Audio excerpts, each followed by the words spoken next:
Hello, the purpose of this video is to explain how your car air vent actually works in the vehicle and how you actually might have to repair it. This is the driver's side air vent from a Jeep Renegade. A real common problem in the car is when the air vent stops working properly. At first it looks like a pretty simple mechanism, but it's actually quite complex. You can see it has a actuating mechanism from the front, which is on your dashboard. It actuates the duct in the rear,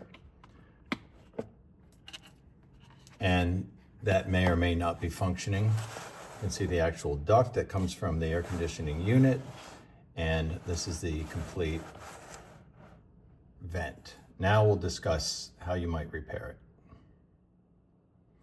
This is part of a before and after situation I'll show you. So this is a vent that has lost the vent tab. So the air vents, and these are called the louvers, are not connected. So there's no way to direct the air. There's a vertical member here that actually connects all of that. And this is the vent tab that you'll see in a second, actually connects all those mechanisms and allows the air to flow.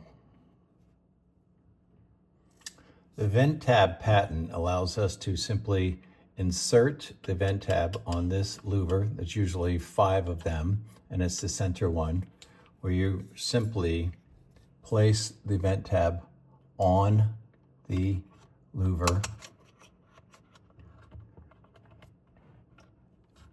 and press it forward until you hear it click.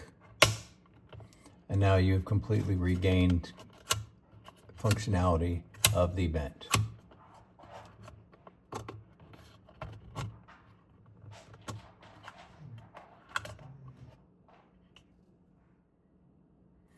Now that the vent tab is installed, you can see full functionality. So this would be turning the duct on and off from the air conditioner. And this is the functionality of directing the air up and down, left and right. And that's the simplicity of VentTabs. I hope we can help you. Check us out on VentTabs.com.